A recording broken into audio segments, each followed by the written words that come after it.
On est arrivé à l'hôpital et la seule chose qu'on nous a dit, c'est qu'il était déjà dans le coma et en état très très grave. Et tard dans la nuit, on nous a annoncé qu'Arnaud n'aurait que 3 jours à vivre. Moi, j'ai pas de souvenir ni du jour, ni de la météo, enfin de rien du tout. Je me rappelle de rien du tout. Je me rappelle bien sûr pas du tout de l'hôpital ou quoi que ce soit. Mais j'ai lu et j'ai appris après que le premier pronostic qu'elle m'avait donné, c'était survie de 24 heures. En gros, on pensait que j'allais pas survivre et que j'allais mourir. C'était une très jolie fille. Et maintenant, elle est différente. Point de vue cheveux, point de vue tout. C'est plus la Gilles, c'est comme avant. Chaque année dans le monde, des centaines de milliers de personnes sombrent dans le coma. Certaines se réveillent, d'autres pas. D'autres encore conservent des séquelles irrémédiables de ce passage aux frontières de la vie et de la mort. Pour la plupart d'entre nous, le coma, c'est cet être endormi, dont on ne sait s'il se réveillera un jour. La réalité médicale s'avère naturellement plus complexe. Le coma a pour origine une agression du cerveau. Cet organe fragile et mystérieux qui contrôle nos actes, nos pensées, nos fonctions vitales.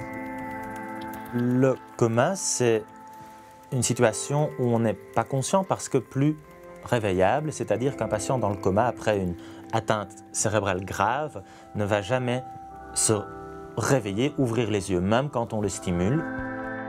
Le coma, c'est l'absence d'interaction avec le monde extérieur. C'est-à-dire que le patient dans le coma n'est plus capable d'intégrer les informations du monde extérieur et de réagir à ces informations. Voyage aux confins de la conscience humaine, sur les rives du coma et de ses mystères.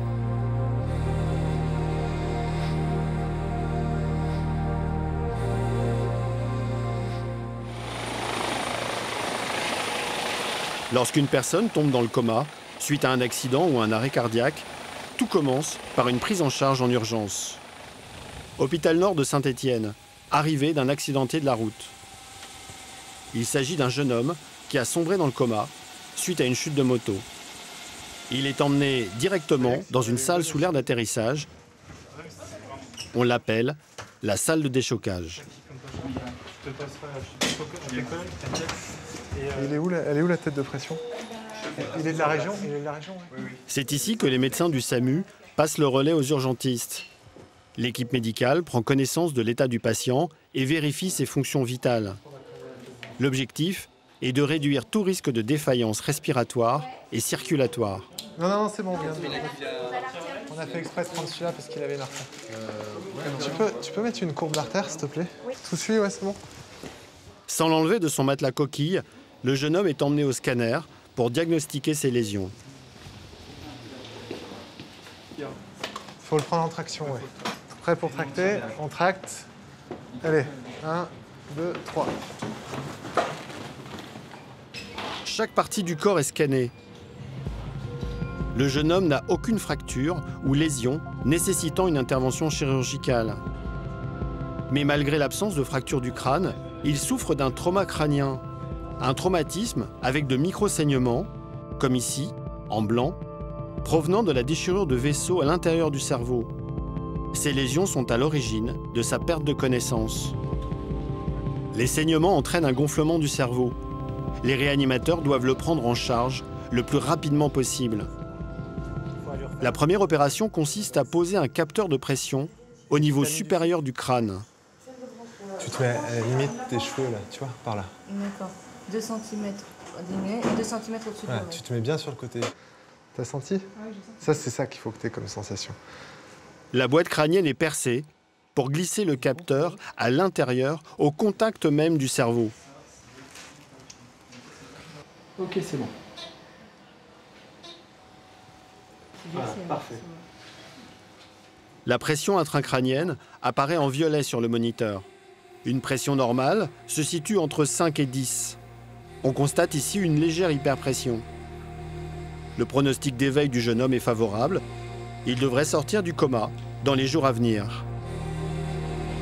Pour se prononcer, les médecins se sont également appuyés sur un autre examen, pratiqué lui, sur les lieux de l'accident, le score de Glasgow. Tirez-moi la main là. L'échelle de Glasgow permet de noter de 3 à 15 le degré de conscience d'une personne accidentée. Vous avez mal quelque part? Les sauveteurs évaluent plusieurs critères, comme l'ouverture des yeux, les réponses verbales et motrices. Regardez-moi là. Regardez-moi. Le score de Glasgow permet aux médecins en réanimation d'évaluer les chances de récupération du coma. Monsieur, est-ce que vous m'entendez? Ouvrez les yeux.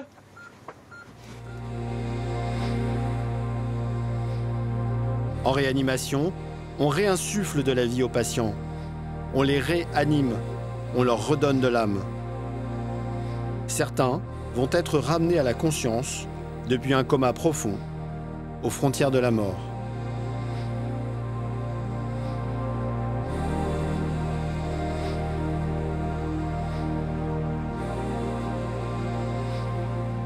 Notre objectif en réanimation, en fait, c'est le même depuis le départ sur les lieux de l'accident ou du problème médical, c'est de ne pas aggraver les lésions neurologiques. Voilà. En fait, malheureusement, on ne sait pas réparer le cerveau. On sait simplement, on essaye d'éviter que de nouvelles lésions se surajoutent. Donc, on doit mettre le cerveau dans les conditions optimales. Donc que tout soit normal, qu'il soit normalement oxygéné, qu'il soit normalement perfusé et qu'on le fasse souffrir le moins possible.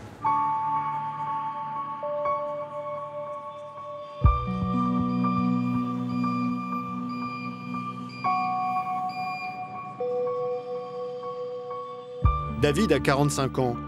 Il est plongé dans le coma depuis 2 jours suite à une fracture du crâne après une violente chute dans un escalier. David souffre d'un traumatisme crânien grave. Au moment de sa prise en charge par le SAMU, il se situait à un niveau 8 sur l'échelle de Glasgow. À son arrivée à l'hôpital, il a été opéré en urgence pour évacuer un hématome occupant près de 20% de sa boîte crânienne.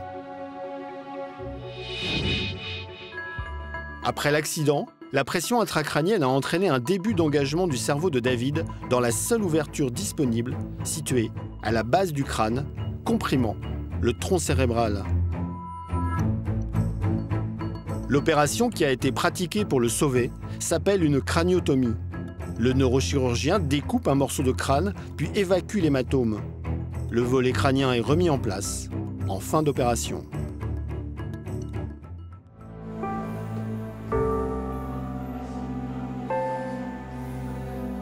48 heures après son accident, la pression intracrânienne de David est à 24, un niveau extrêmement élevé. La normale se situe entre 5 et 10. Si vous voulez, quand le temps passe et que les choses s'aggravent pas plus, c'est bon, c'est plutôt encourageant. Ouais. Mais je vais bien, on va tout reprendre, je vais vous expliquer pour que vous compreniez. David est célibataire, il n'a pas d'enfant. Il est resté proche de ses parents, qui vivent dans le même village que lui, en Ardèche.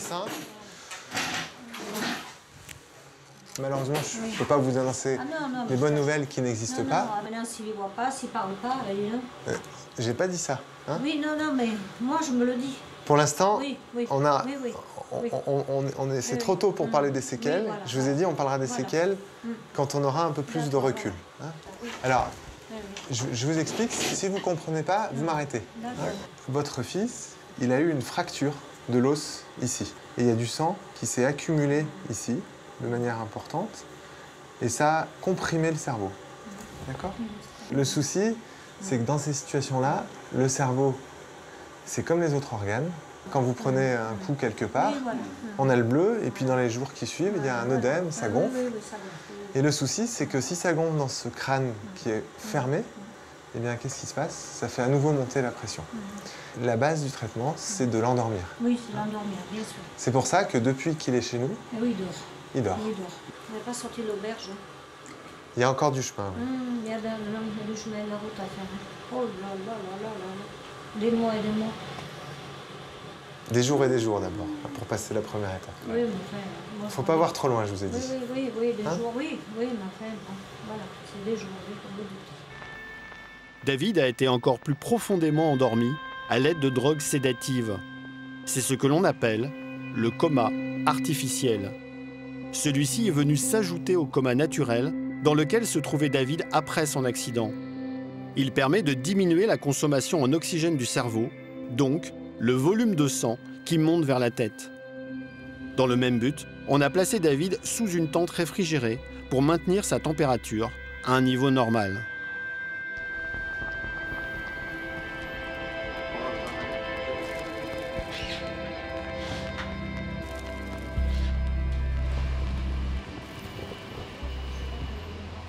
Ah, c'est un dur celui-là. C'est un dur. Oui. Oui. Quand même, aller se casser la figure comme ça. C'est affreux, ça. Dans quel état d'esprit vous êtes aujourd'hui? Mais moi, écoutez, je vous répète, tant qu'il y a de la vie, il y a d'espoir, monsieur. Je ne peux pas vous dire qu'il va. Hein? Je peux pas vous dire que. Il y a toujours. J'ai vu, moi, des gens vraiment bas qui se sont remontés. On se demande, mais pourquoi il s'est remonté? Pourquoi il s'est remonté? Il y a des miracles. On a très peu, mais il existe. Et je pense que lui a ça. On verra. Le cerveau se compose de deux matières principales, la substance grise et la substance blanche. La matière grise, c'est là où se trouvent nos 100 milliards de neurones. La matière blanche se situe, elle, plus en profondeur.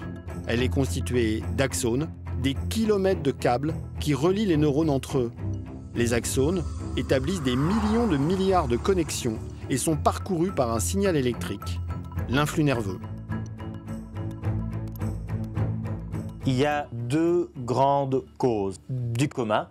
Tout d'abord, l'arrêt cardiaque, avec plus d'apport sanguin, d'oxygène vers cette matière grise qui a besoin d'énormément d'énergie.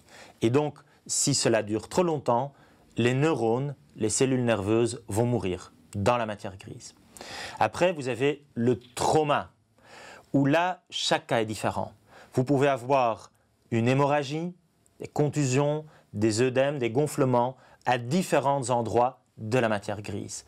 Ou après un accident où vous heurtez un pont à du 120 km/h, vous avez des décélérations où là, c'est la matière blanche à l'intérieur de la matière grise, cette structure très importante, ces connexions entre les cellules nerveuses que vous voyez ici vont vraiment être coupées, et donc vous avez une matière grise qui peut être encore intacte, mais qui est déconnectée.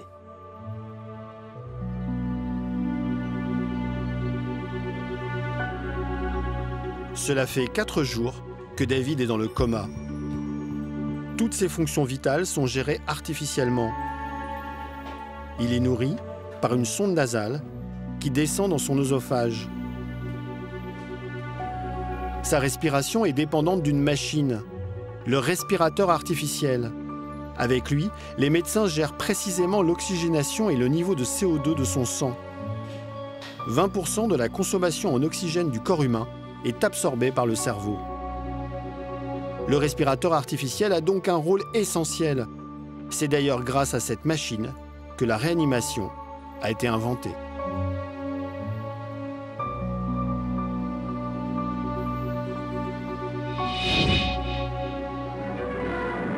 Tout commence dans les années 1930 lorsque l'on expérimente le poumon d'acier pour permettre aux malades de la polio de respirer.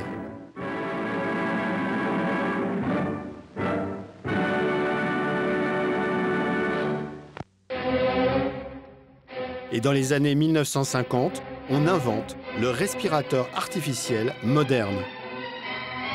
Le neurologue Pierre Mollaret l'utilise pour créer l'un des premiers services de réanimation au monde à l'hôpital Claude Bernard de Paris.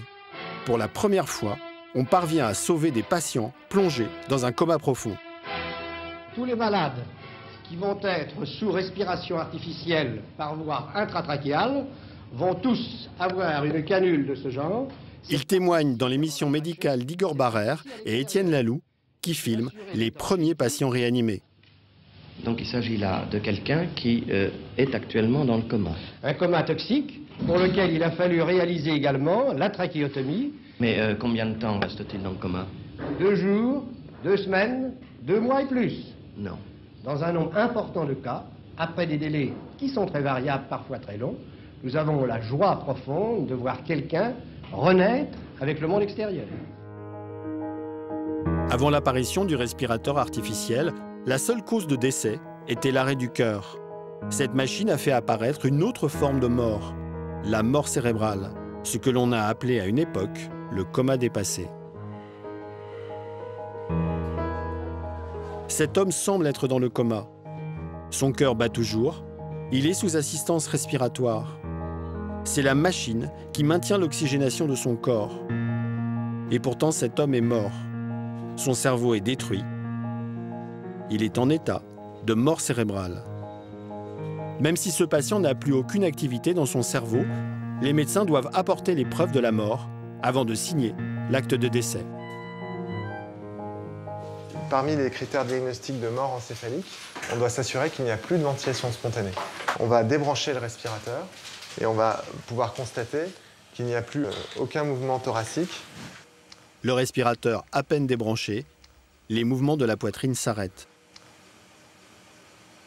Et ici, c'est les mouvements ventilatoires qui sont enregistrés par le scope. On voit qu'il n'y en a plus du tout, que le patient n'a plus aucune ventilation spontanée.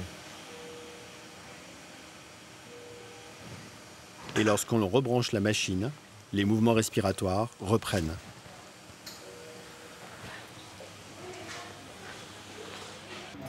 Pour confirmer la mort cérébrale, la loi impose de pratiquer un dernier scanner. Celui-ci va montrer qu'il n'y a plus aucune circulation de sang dans le cerveau du patient. La mort cérébrale concerne moins d'1% des décès en France. C'est dans ce rare cas de figure que l'on peut pratiquer un prélèvement d'organes.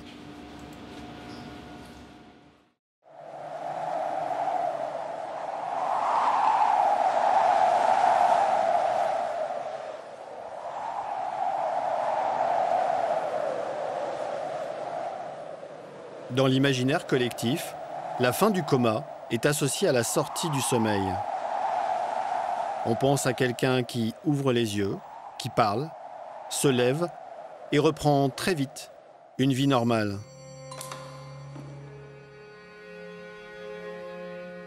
La réalité est autrement plus complexe.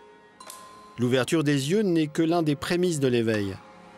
Elle n'annonce pas forcément le retour immédiat de la conscience. Quand on est éveillé, on n'est pas forcément conscient. C'est la base, l'éveil, c'est l'allumage du cerveau, c'est le fait de mettre le cerveau sur le on. Mais par contre, une fois qu'on est éveillé, il faut encore d'autres mécanismes au niveau cérébral pour qu'on soit conscient. Et ces mécanismes, c'est cette intégration, donc le fait que l'information sensitive arrive jusqu'au cerveau et puis soit intégrée par le cerveau pour qu'une information motrice redescende. L'allumage du cerveau se fait dans les profondeurs de la boîte crânienne, au niveau du tronc cérébral. C'est là que sont gérées les fonctions vitales, dont la régulation de la respiration et du rythme cardiaque. La conscience se matérialise, quant à elle, dans certaines zones supérieures du cerveau, entre matière grise et matière blanche.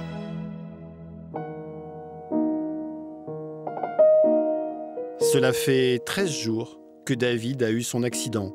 Sa pression intracrânienne est revenue à la normale. Les médecins ont donc décidé d'arrêter les drogues qui le faisaient dormir. Depuis quelques heures, David donne ses tout premiers signes d'éveil. David! David! David! David! David! Voilà, on voit très bien que là, il ouvre les yeux et même il a une ébauche de suivi du regard vers moi. Le fait que David ouvre les yeux est le signe que son cerveau est capable de s'allumer correctement. Mais l'ouverture des yeux n'est pas la conscience. Pour sortir du coma, il faut que David puisse interagir avec le monde extérieur.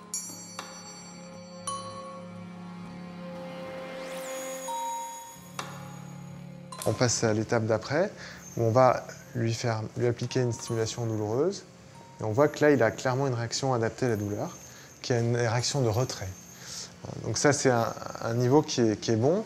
Le niveau d'au-dessus, ça serait qu'il prenne l'autre main pour m'enlever la main. Ça serait encore plus intégré. Là, il ne le fait pas encore. Mais c'est une ébauche de conscience. C'est la première fois depuis son arrivée en réa que les médecins peuvent faire un examen clinique de David. La fin du coma artificiel permet de mesurer à nouveau ses réactions aux sollicitations, donc son niveau de conscience.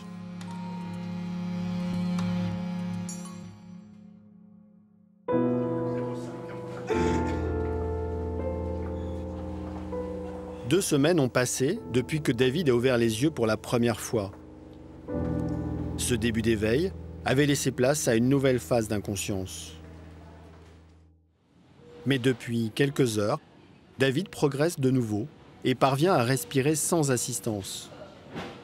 Pour la première fois, il ouvre les yeux seul, sans qu'on le stimule. Hein, chef? Oh. Hein? T'as chaud? Oh, aïe, aïe, aïe, aïe. C'est chaud ici à Saint-Étienne. Hein? Ça vous fait quoi de voir David Eh ben, je suis contente, mais je suis très très contente. C'est merveilleux. Ça m'a fait un choc. Ça m'a fait un choc parce que je l'ai tellement vu dormir. Quand vous voyez les yeux de quelqu'un qui s'ouvre, c'est merveilleux. Et puis on voit qu'il y a de la vie. Là, je vois bien qu'il y a de la vie. C'est autre chose. Hein. Oui, c'est autre chose. Hein. Puis, il est pire. Hein. Ah, oui. Vous arrivez à bouger un peu les doigts? Oh, tout à l'heure, il m'a serré un peu les doigts. Hein. Vous arrivez à me serrer un peu la main? C'est dur, hein? Oui, il y a des moments où la fatigue, mais il les ouvre grands, hein, tout à l'heure. Oui, mais il y a des moments que... Puis alors, il a souri. Je vais regarder un peu. Oh là, t'as chaud, hein. Oh là, vivement l'hiver, hein. Dis donc, vivement l'hiver, mon petit David. Oui, il voit sa maman, il est content. Oh, c'est bien. Voilà. Alors, vous avez fait notre... Ça y est, on vient d'avoir un grand sourire. C'est vrai? Oui, oui, oui. Oui, Ah. oui. Ah, voilà. Comment ça va? Ça va? Tu lui dis oui à ce docteur? Il faut lui dire oui quand même. Hein? Sur moi, mérite, mais... hein? Mérite qu'on lui dise oui, hein, parce qu'il en fait des choses pour toi. Je te laisse, hein, on lui dit oui. Hein? Voilà, tu te laisses bien soigner, hein? T'es gentil, on revient. Pas de soucis, hein? Là tu es dans de bonnes mains. Hein? Voilà. Non, ne te fais pas de soucis, mon bébé, je reviendrai. Il a compris qu'elle partait. Il ne faut pas pleurer, ma chérie, non. Je reviendrai, je ne pleure pas, sinon je vais pleurer. Il ne faut pas pleurer. Allez, je reviens, hein. Allez. Allez, mon bébé. Il faut être content parce que ça va bien mieux. Alors, il ne faut pas pleurer. Il faut rigoler même, hein. Voilà, c'est fermé. Allez, bisous. Je téléphone tous les jours, à midi et le soir, hein. Allez, mais ce que dit votre mari, ça prouve qu'il arrive à tout intégrer. Oui, il arrive. Il a intégré une partie, c'est bien. Oui, c'est bien. Non, mais je pars... Oui. Non, mais vous ne culpabilisez pas. Non, mais je suis... Vous avez 3 heures de route. Oui, non, mais je suis bien contente de le voir comme ça. Oui, vous aussi. Mais écoutez, c'est formidable. Allez, c'est vrai. Allez, c'est bien.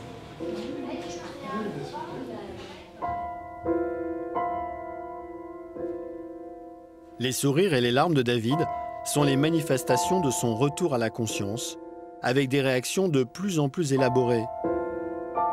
Compréhension du monde qui l'entoure, expression de ses émotions, interaction avec ses proches.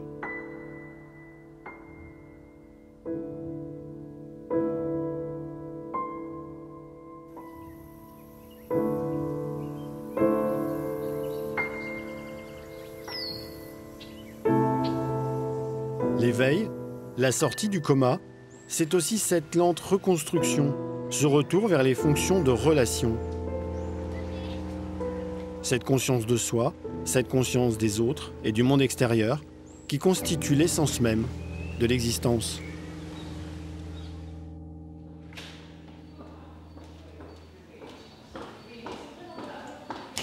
Pour d'autres, la sortie du coma va se révéler plus difficile.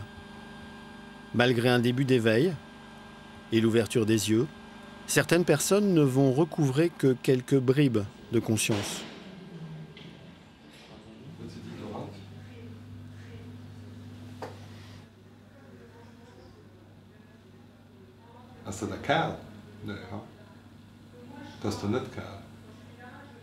Gilles est luxembourgeoise.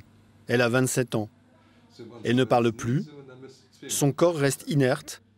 Elle n'interagit presque pas avec le monde qui l'entoure. Gilles se situe dans un état mystérieux.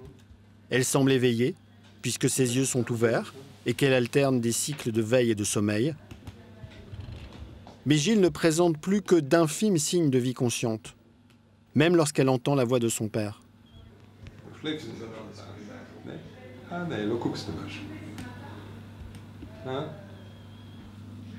Pour moi, c'est toujours difficile à juger si elle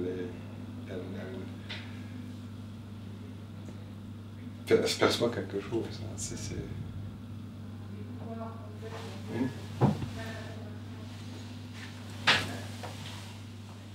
L'eau.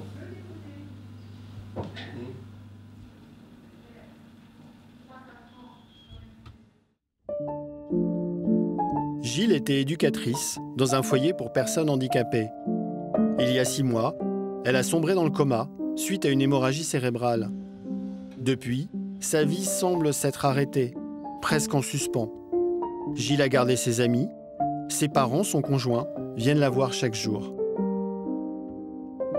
C'était une très jolie fille. Et maintenant, elle est différente. Hein? Point de vue cheveux, point de vue tout. C'est plus la Gilles comme avant. Comment est-ce qu'elle va réagir quand elle se voit la première fois? Ou elle va remarquer, voilà, la personne que tu vois dans le miroir, c'est toi, mais hier tu étais encore différente. Qu'est-ce qui se passe là? J'ai peur de ses réactions et j'ai peur aussi, bon, oui, un petit peu que moi, j'arrive pas à trouver les bonnes paroles ou le bon geste, je sais pas quoi, pour l'aider. Depuis sa sortie de réanimation, Gilles vit dans un centre spécialisé dans l'éveil du coma, le Rehab Center, à Luxembourgville. Gilles, tu te réveilles? Gilles? Gilles, tu te réveilles? Tu ouvres les yeux?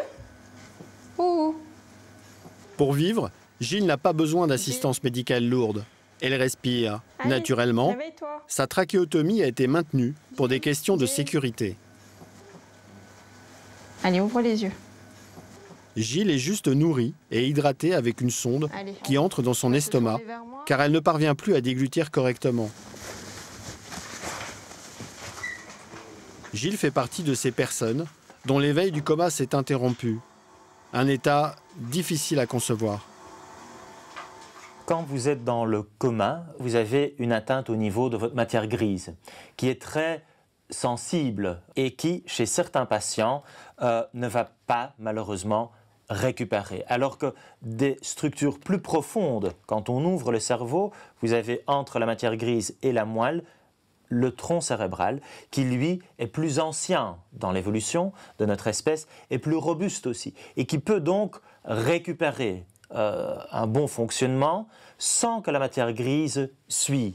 Et là, vous avez cette situation très difficile à accepter, ça va contre toutes nos intuitions, que vous avez quelqu'un qui vit, qui respire parce que le tronc cérébral a récupéré, mais qui ne montre pas de signe de conscience parce que la matière grise est de manière permanente endommagée. Lors de la sortie du coma, tous les patients passent par différents stades d'éveil. Un éveil non répondant ou état végétatif. Seules les fonctions vitales sont activées au niveau du tronc cérébral. La personne ne répond à aucune stimulation. Puis un état de conscience minimal, appelé possi-relationnel. La personne donne quelques signes de conscience, comme la poursuite du regard. Normalement, le patient en sortie de coma progresse ensuite vers une communication plus élaborée. Mais quelques-uns, comme Gilles, évoluent plus lentement sur des mois, voire des années. D'autres encore s'arrêtent sur le chemin de l'éveil. La petite oreille. Comme tous les patients en état de conscience minimale, Gilles souffre d'hypertonie musculaire. Ça va, on va ouvrir ce petit bras. Privé de tout contrôle du cerveau, sa moelle épinière rétracte ses muscles de façon anarchique. Un petit peu plus bas. Le traitement passe d'abord par des séances de kinésithérapie. Voilà, pas plus loin que ça. La kiné avec Gilles, c'est une lutte quotidienne contre les rétractions musculaires, parce qu'elle a une hypertonie. Vous voyez au niveau de son bras droit, etc., son pied gauche. Elle n'arrive pas à relâcher ses muscles, ils sont constamment contractés. Pareil, on va bien... Ces séances sont nécessaires pour éviter la déformation des articulations. Des déformations qui peuvent devenir irrémédiables et nécessiter une intervention chirurgicale. Voilà. Voilà. Ils sont doux. Tu sens ?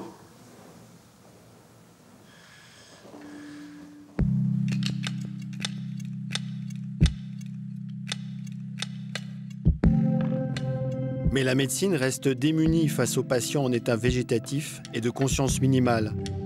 Au Rehab Center, comme dans tous les centres spécialisés dans l'éveil du coma, on cherche avant tout à solliciter le patient pour l'accompagner sur le chemin de l'éveil.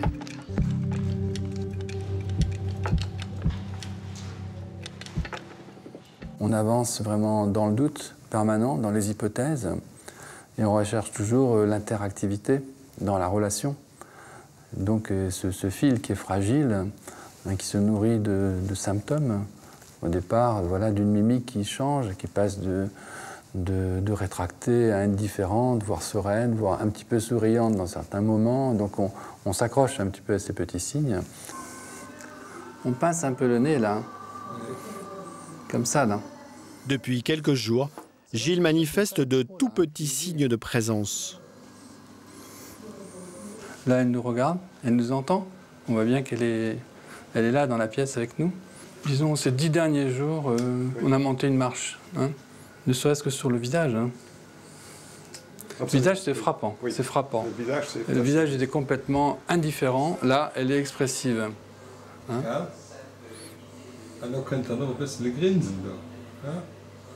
Là, elle a attrapé son père avec son regard. Ah, ça ne dure pas longtemps. Hein.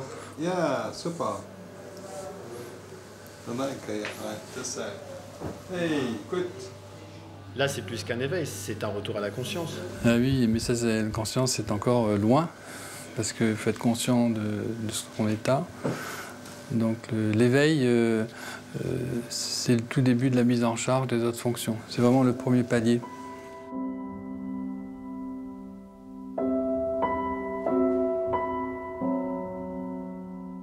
Pour ses proches, les progrès de Gilles sont quasi imperceptibles à l'échelle d'une journée, d'une semaine ou même d'un mois. Sa progression ne peut se comprendre que sur une durée infiniment plus longue. On a besoin de temps pour ce type de patient. On a rarement un pronostic à 6 mois ou 1 an. On dit souvent qu'il faut attendre de nombreuses années, des fois même jusqu'à 5 ans, pour avoir un état qui est à peu près stable et pour faire un bilan, un pronostic vraiment valable. On n'abandonne jamais, mais on a quand même cette crainte, la peur ou l'incertitude. Ça rend fou. Et au bout, si pendant des mois, on ne voit pas de réaction ou d'amélioration,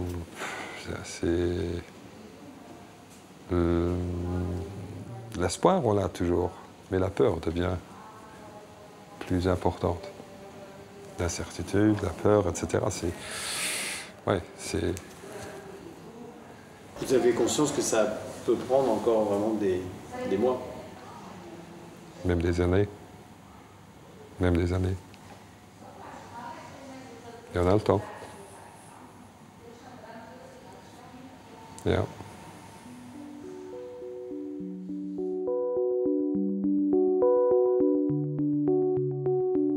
L'espoir, l'incertitude sont des sentiments communs aux médecins et aux familles. À quel stade se situe Gilles? Les signes qu'elle manifeste sont-ils la preuve d'une conscience minimale? Peut-on espérer la voir revenir un jour à une vie consciente?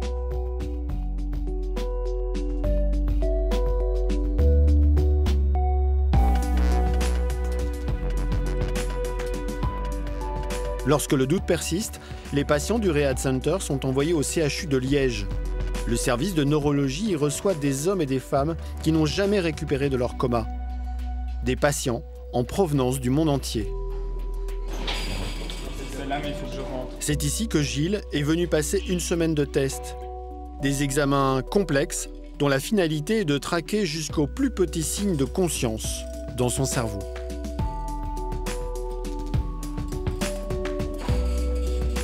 Gilles ?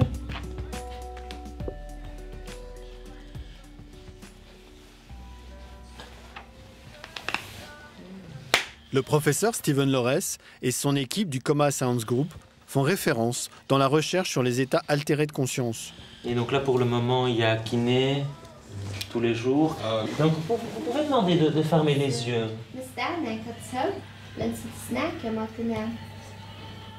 L'expertise de Steven Lorès repose tout d'abord sur des examens cliniques pratiqués au bord du lit.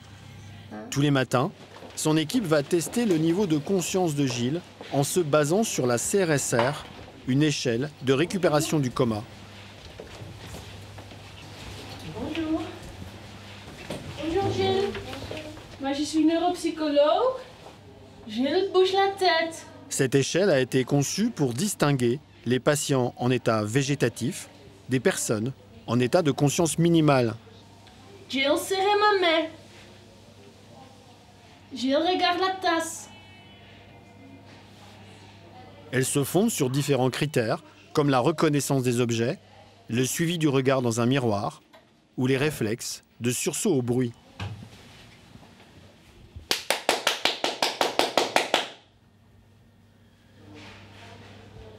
Gilles bouge les pieds.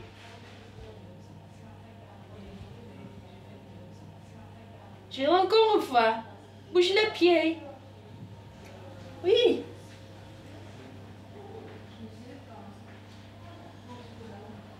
Gilles? Bouge les pieds très très fort. Malgré les apparences, les mouvements de Gilles pourraient n'être que des réflexes.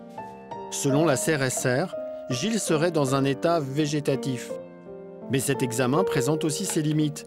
C'est pourquoi l'équipe de Liège se base avant tout sur les nouvelles technologies.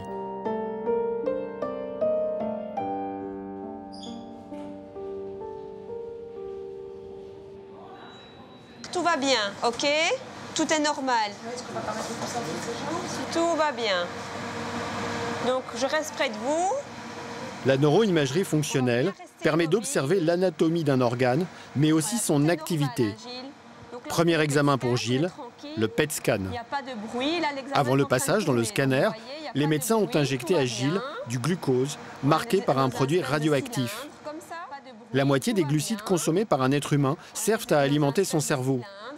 Le glucose est donc un excellent marqueur de l'activité neuronale. Il y a votre compagnon, il était en haut dans la chambre et il va revenir. À 3 heures, il sera dans la chambre. Vous serez synchro. Pour le moment, tout roule. Ok.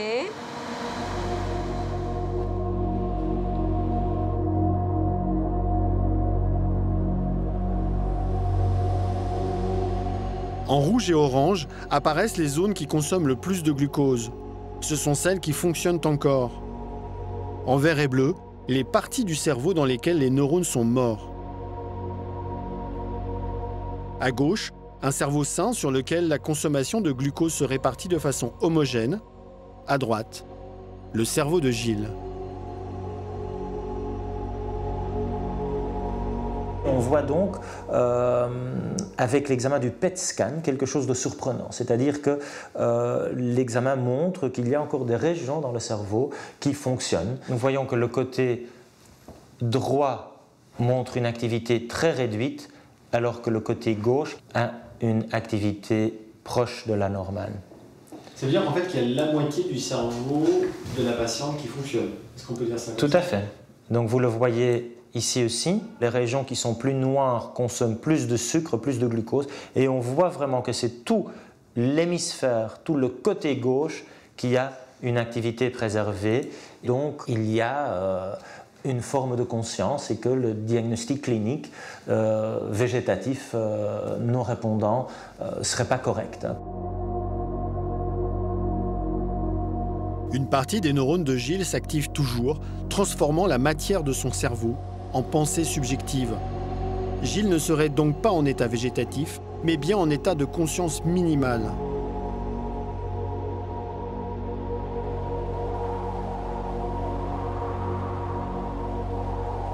Mais que cela signifie-t-il vraiment? Gilles perçoit-elle le monde qui l'entoure? Est-il possible de quantifier, de mesurer son niveau de conscience?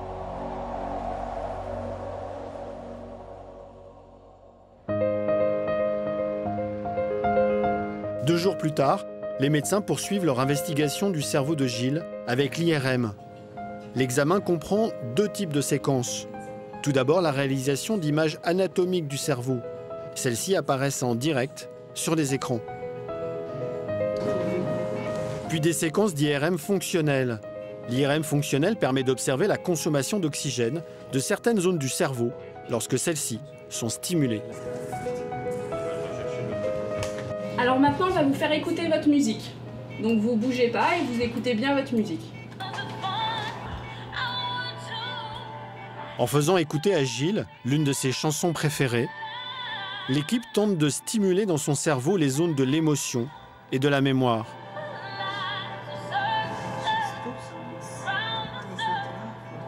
Mais l'IRM fonctionnel est un examen complexe, sensible à la moindre perturbation.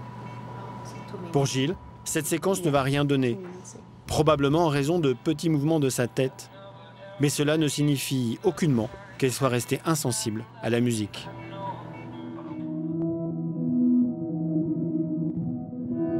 Pour mettre à jour la présence d'un réseau de conscience dans le cerveau de Gilles, les médecins vont tenter une nouvelle expérience en mesurant l'influx nerveux qui parcourt son esprit. On se situe ici, à la frontière entre recherche et médecine. Cet examen-ci regarde la réponse du cerveau à une stimulation électrique. Donc on voit sur l'écran les points rouges sont l'endroit où on va stimuler. Donc il y a différentes régions qui sont importantes pour la conscience et on va stimuler ces zones-là et voir la réponse du cerveau à une sorte d'écho électrique. C'est avec cette machine que l'on va exciter les neurones en envoyant des impulsions de façon ciblée. Pour mesurer la réaction générée dans les axones, on utilise la technique de l'électroencéphalogramme. C'est ce casque, muni de 60 électrodes, qui enregistre les variations de l'influx nerveux dans le cerveau de Gilles.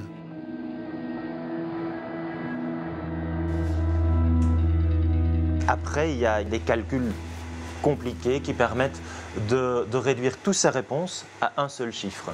Et donc ça, c'est important pour nous. C'est un index qui va de 0 à 0,8. Et si la valeur est supérieure à 0,3, on sait qu'il y a une forme de conscience, comme ici pour les patients avec une lésion cérébrale. L'équipe du Coma Science Group est la première au monde à avoir défini une note de la conscience. Gilles fait partie des tout premiers patients sur lesquels a été pratiquée cette évaluation. Ce test a pour but de répondre à la question est-ce qu'il y a une conscience ou pas. Et la réponse ici, c'est que le score de la conscience était à 0,4, ce qui est supérieur à 0,3, et donc qu'il y a une forme de conscience comme on l'observe chez ces patients en état de conscience minimale, qui ne sont pas avec une conscience normale non plus, évidemment. Et dans ce cas-ci, je pense que la réponse est très claire. Oui, elle est consciente. Oui, elle a des chances de récupération, mais pas de faux espoirs. Les dégâts sont importants, on les a vus.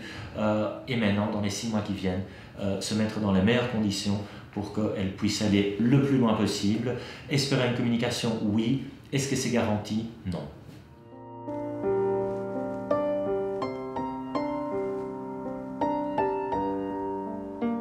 L'état actuel de la médecine ne permet pas de percer les mystères des pensées de Gilles. Mais les progrès nés de la neuroimagerie sont immenses. Selon Steven Lorès, ces technologies permettent de diagnostiquer des signes de conscience chez près d'un tiers des patients que l'on considérait avant comme végétatifs. Après des mois, certains d'entre eux sont même susceptibles d'aller plus loin encore dans la récupération du coma. très longtemps, on a pensé que finalement, cette plasticité cérébrale, cette capacité à produire des nouveaux neurones et des nouvelles connexions dans le cerveau était inexistante. Moi, j'ai encore appris qu'on ne fait que perdre des cellules nerveuses, des neurones dans notre cerveau. On sait maintenant que c'est faux, qu'il y a une capacité qu'on comprend encore vraiment pas assez bien, certainement pas dans le cadre de la récupération du coma. Et je pense que justement, là se trouve le défi, c'est de comprendre pourquoi certains patients récupèrent et d'autres pas. Qu'est-ce qui se passe dans le cerveau? Un autre dogme est celui que si vous voyez aucune amélioration dans les mois, voire l'année qui suit l'accident, vous n'allez plus jamais en voir. On sait maintenant que là aussi c'est faux. On a des patients qui, même parfois des années après l'accident, montrent encore des petites améliorations. Et donc là, il faut augmenter nos efforts pour mieux comprendre et donc, on espère, mieux traiter. Les personnes en état végétatif ou de conscience minimale n'existaient pas il y a 40 ans. Elles sont nées des progrès de la réanimation. Personne ne connaît aujourd'hui leur nombre exact. Probablement plusieurs milliers en Europe.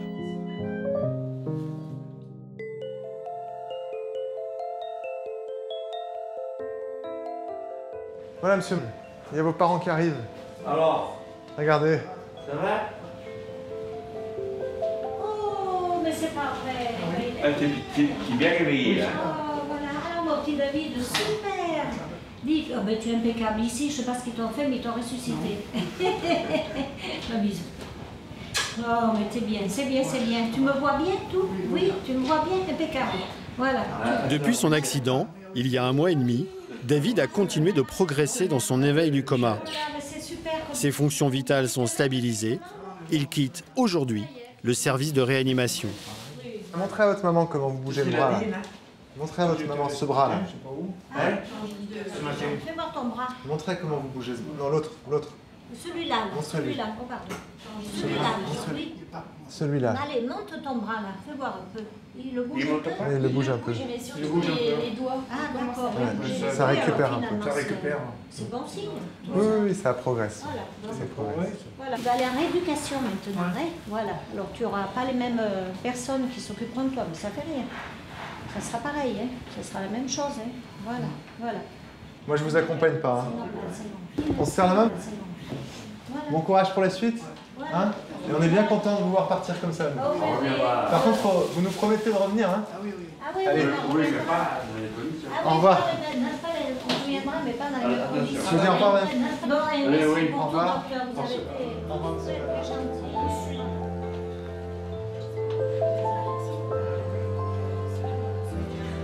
Particularité de l'hôpital de Saint-Étienne, un service de rééducation est situé juste à côté de la réa. Il permet de commencer au plus vite la rééducation, même chez les patients qui ont toujours besoin d'une surveillance médicale. Vous avez besoin d'aide? Là-bas la tête. Non, non, ça va, arrangez-vous. Ça, vous allez vous assommer. Hop là, impeccable. D'accord? Allez, je reviens. Est-ce que vous savez où vous êtes là? Mais on est comment ça s'appelle? C'est qu'il y a le... Merde.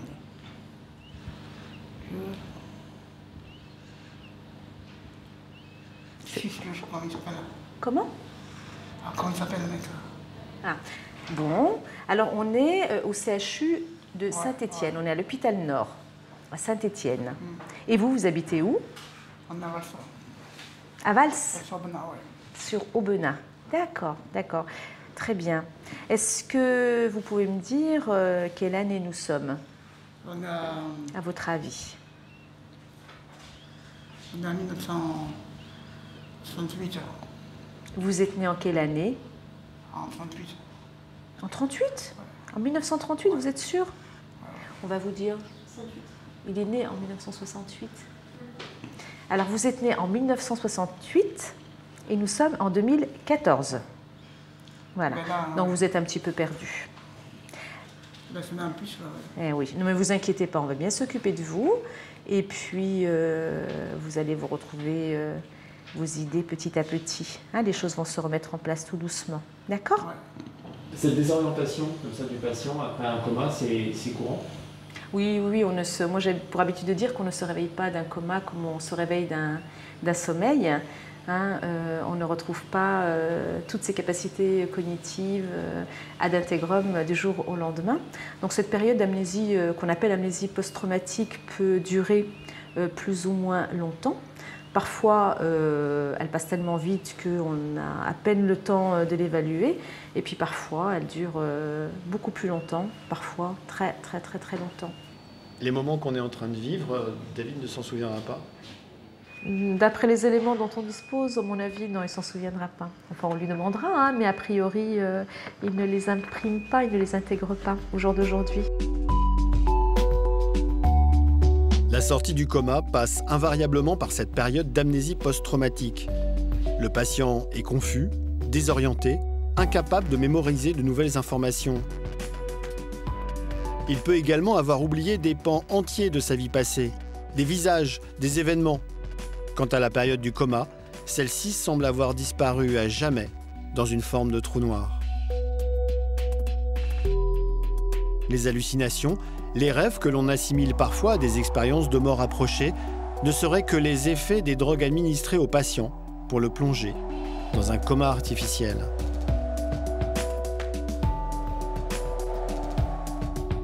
Ça fait un petit moment déjà qu'on bosse.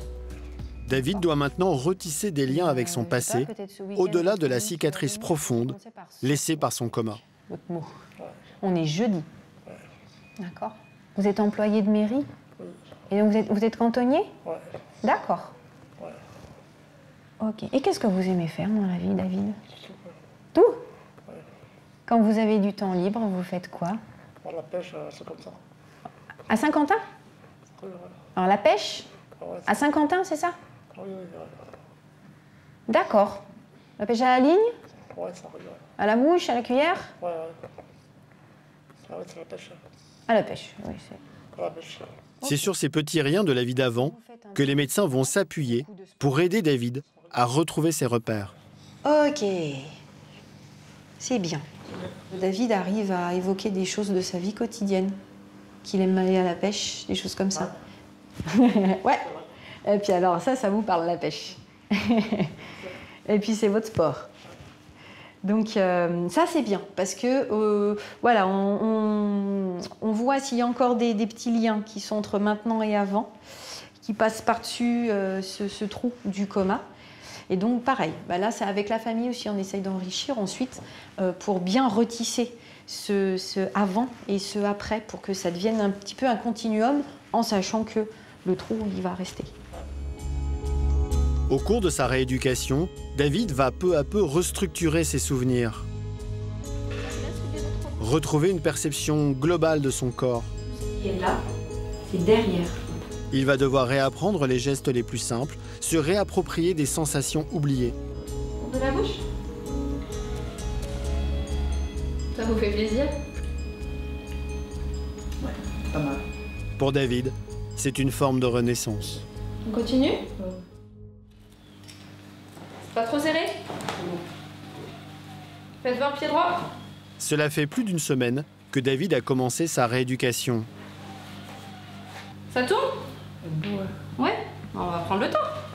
Son tonus musculaire, son sens de l'équilibre ont suffisamment progressé pour qu'il puisse accomplir un acte éminemment symbolique, marcher. Tout au bout là-bas du banc. Non, non, bon, au prochain coup. On y va? Ouais. Allez, tout droit.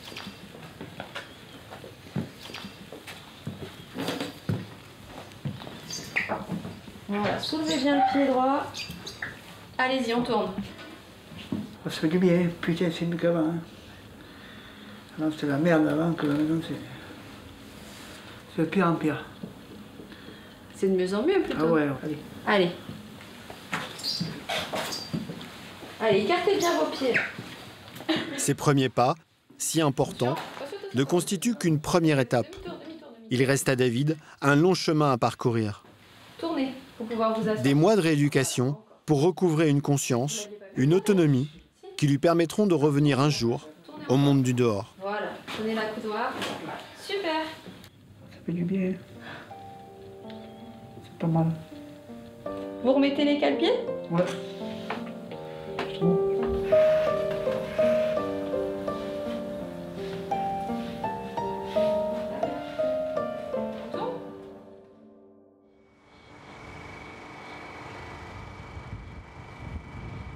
Donc Arnaud, on est d'accord?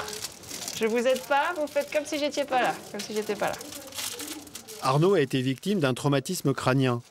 Cela fait 8 mois qu'il vit à l'hôpital Raymond Poincaré de Garches. Ici, les thérapeutes aident les personnes qui émergent du coma à se réadapter au quotidien. C'est quoi le but de l'exercice là? Alors c'est vraiment de voir dans quelle mesure Arnaud serait capable de refaire un repas simple au domicile où il va habiter ultérieurement à la sortie de l'hôpital, voir s'il se met en danger, s'il met en place des stratégies qui sont adaptées, s'il serait capable de refaire ça tout seul chez lui. Ah, comment on fait ça? Est-ce qu'on a une main droite qui pourrait éventuellement nous aider? Non, Arnaud, plutôt la main droite qui va tenir le pot.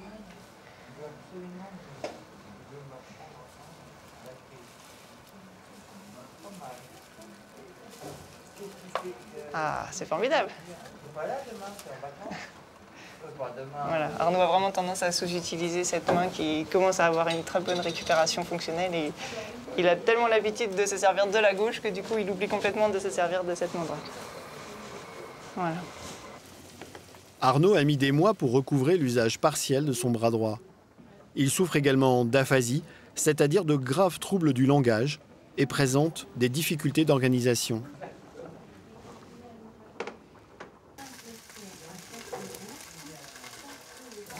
Alors, ça, il ne me l'avait pas fait à la première mise en situation. C'est original, Arnaud. Vous vouliez mettre la sauce tomate dans les pâtes?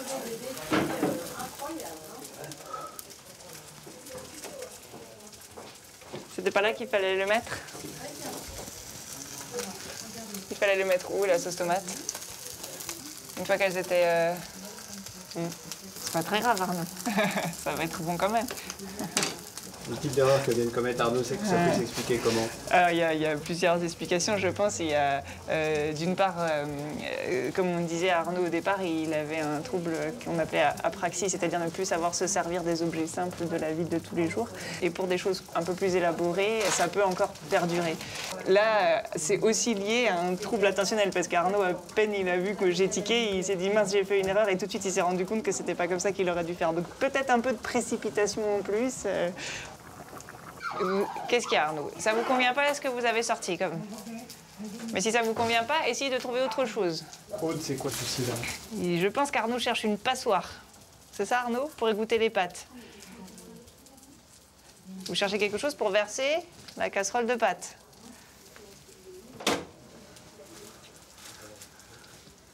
C'est ça que vous voulez? Non? Regardez. Est-ce que c'est ça qu'il vous faut? Non, c'est pas ça que vous cherchez.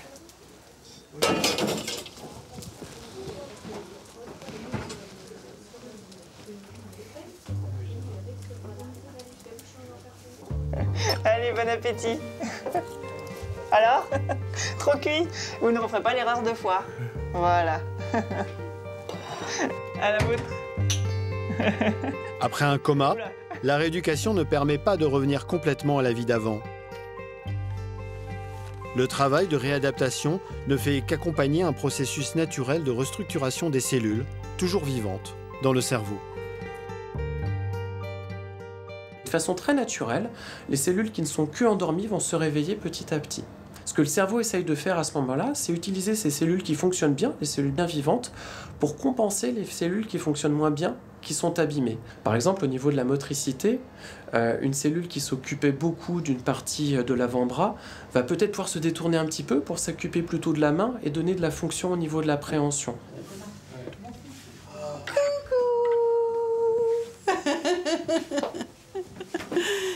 Bonjour Arnaud. Oh. Ça va? Alors, comment s'est passé aujourd'hui? Depuis sa sortie du coma, Arnaud a été placé sous la tutelle de sa mère. Amal habite à quelques kilomètres de Garches. Elle lui rend visite plusieurs fois par semaine. On t'a mis une écharpe aujourd'hui sur le bras qui est valide pour t'obliger à travailler le bras handicapé, c'est ça? Oh, déjà? Ya! Et alors? Hein? Ouais! Ah, c'est bien. Allez, go! Bah, dis donc. Il faut que tu me donnes la main maintenant, alors. Ah, ah. Ouf. Ouais, allez. Waouh. Bravo. Yes. Allez, on y va.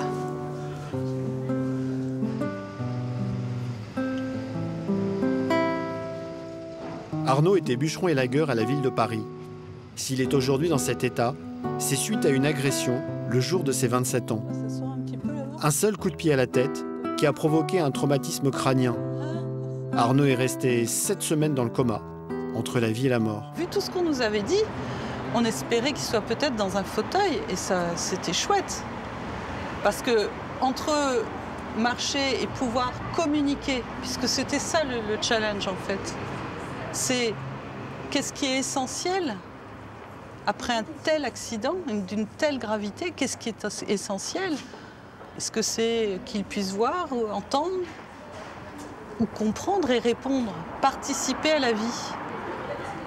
Et bon, ça nous renvoie tous vers pas mal de réflexions sur la vie, sur ce qui est essentiel, etc. Super, ah, c'est super joli. Depuis son arrivée à Garches, Arnaud a tissé des liens très forts avec une autre patiente, Nicolas, une Américaine de 37 ans. On choisit une petite place au soleil, qu'est-ce que tu en penses? Il y a près d'1 an, Nicolas a été victime d'un terrible accident. Renversée par une moto, elle est restée plus d'1 mois dans le coma. Aujourd'hui, il partage beaucoup de choses, au-delà des mots. Il y a des choses qu'on ne peut pas partager avec des amis, même des amis très très proches, mais ils sont à l'extérieur de l'environnement de l'hôpital. Donc même si on les aime et on les adore, et eux pareil, il y a quand même une limite à ce qu'ils peuvent comprendre et à ce qu'on peut partager et à ce qu'on arrive à exprimer, etc. Et je pense qu'avec Arnaud, enfin, on ne vit pas la même chose, on n'est pas toujours dans les mêmes séances, etc. Mais et ça fait beaucoup de bien pour moi, enfin, pour que ça soit supportable ici, c'est... Oui, oui. Après 9 mois de rééducation, Nicolas a récupéré une bonne partie de ses capacités. Elle va bientôt quitter Garches et reprendre sa vie professionnelle. Nicolas est traductrice, elle parle 4 langues. Par chance, le traumatisme crânien n'a généré chez elle aucun trouble du langage. Mais Nicolas conserve quelques discrètes fêlures de son coma. Il y a quand même des choses qui me semblent difficiles aujourd'hui et je sais qu'avant, c'était pas difficile. Enfin, préparer un repas, organiser un petit café, prévoir mon week-end, planifier quelque chose, constituer une liste de courses ou même organiser mes sacs. Enfin, ici, quand je prépare mon sac pour aller à la balnéothérapie, donc ça se passe à la piscine, c'est très sympathique, mais je constitue mes sacs et parfois, ça me dépasse, quoi. Sac pour ceci, sac pour cela. Est-ce que j'ai pris le maillot? Est-ce que j'ai pris ceci? Est-ce que j'ai pris cela? J'ai l'impression d'aller à la lune, quoi. La petite valise, le grand sac, les autres sacs. Ces difficultés d'organisation sont communes à la plupart des personnes cérébro-lésées. Elles peuvent s'expliquer par des problèmes de mémoire immédiate. Les petites choses personnelles, je vais peut-être plutôt les mettre dans mon sac à main que... De façon un petit peu grossière, on va dire qu'on a 2 gros types de mémoire. On a la mémoire des souvenirs. Voilà, je me souviens que quand j'étais enfant, que j'avais 8 ans, je suis parti en vacances à tel endroit. Ça, c'est une mémoire qui est extrêmement robuste. C'est-à-dire c'est une mémoire qui est stockée dans un endroit du cerveau où c'est très dur de la faire disparaître. Et puis on a la mémoire du quotidien, cette mémoire un petit peu clé USB. C'est-à-dire qu'à tout moment, on utilise une clé USB pour mettre des informations, les utiliser et puis les effacer. Quand vous allez faire vos courses, vous vous dites je fais ma liste de courses, je pense à prendre ma liste de courses, je vais faire mes courses, j'oublie rien quand je fais mes courses et je reviens avec les paquets. Si cette mémoire ne fonctionne pas, on se retrouve un handicap majeur. C'est-à-dire qu'on ne peut plus gérer un quotidien. Je vous sers la main, ouais. Arnaud, lui, en a encore pour des mois de rééducation. L'objectif numéro 1 pour les médecins, améliorer davantage sa capacité à communiquer. Ça fait longtemps que je vous ai pas embêté, je vous embête. Comment il s'appelle cet objet? Quel est son nom? Hein? C'est ça. C'est pas mal, non? Ah si. Qu'est-ce que c'est ça? On ouvre une porte avec une clé. C'est bien. C'est vachement bien. C'est super, hein. Mais c'est super, oui, ouais. Ouais, il y a plein de problèmes. Oui, merci.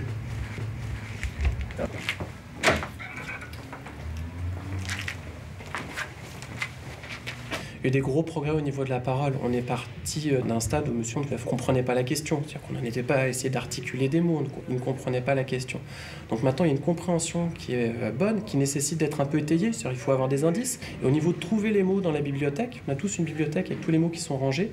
Et ben pour aller trouver les mots, il suffit de tout petits indices maintenant pour que Arnaud aille attraper le bon mot. Celui-là, là. Vous le mettriez dans quelle boîte? Champ.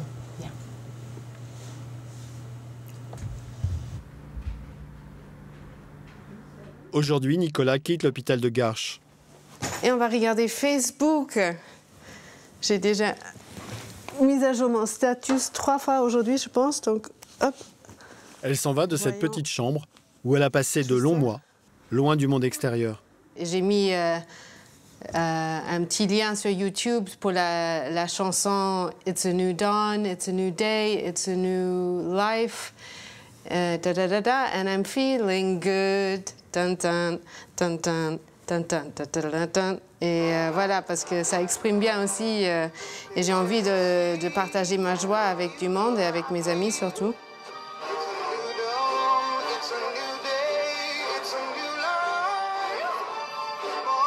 C'est cette joie aujourd'hui de partir d'ici? C'est surtout la joie du progrès. C'est pas tellement la joie de partir d'ici. Je pense que ça va me manquer aussi. Il y a des choses qui vont me manquer. Mais c'est la joie de vivre, d'être en vie, et d'aller bien, et d'être de plus en plus forte, et d'avoir la capacité de marcher, d'avoir la capacité d'utiliser mes mains, d'avoir la capacité de faire plein de choses, même la capacité de faire mes bagages.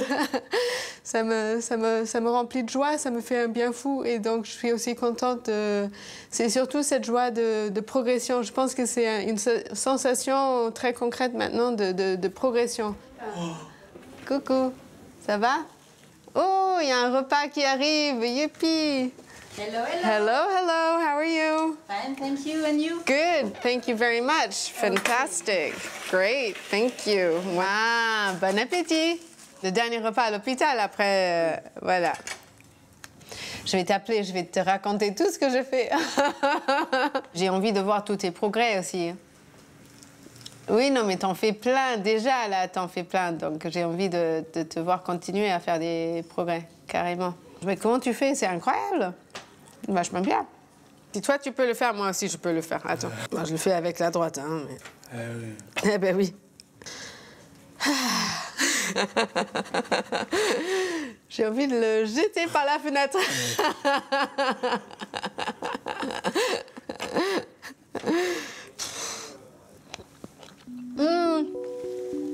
Coucou Gilou. Youpi.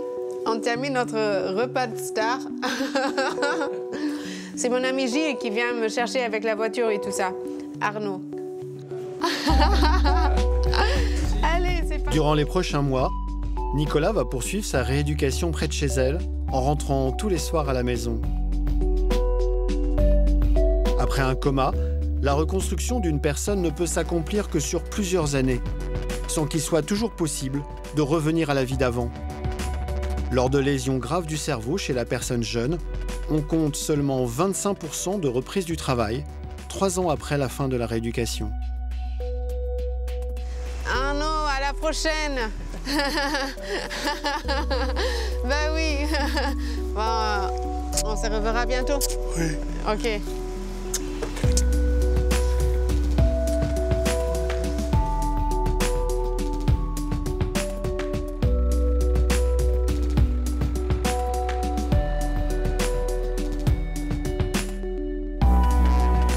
Arnaud a quitté l'hôpital de Garches 4 mois après la fin de ce tournage. Il vit maintenant chez sa mère et continue sa rééducation en hôpital de jour. Gilles a regagné le Rehab Center au Luxembourg. Elle y poursuit doucement son lent retour vers la conscience. David, lui, a quitté le CHU de Saint-Étienne en marchant. Il continue désormais sa rééducation dans un centre spécialisé situé tout près de son village, en Ardèche.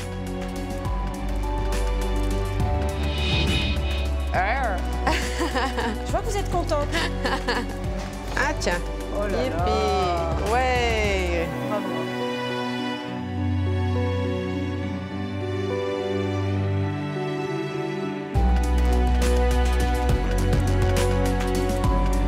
Allez. Allez, allez, allez, allez.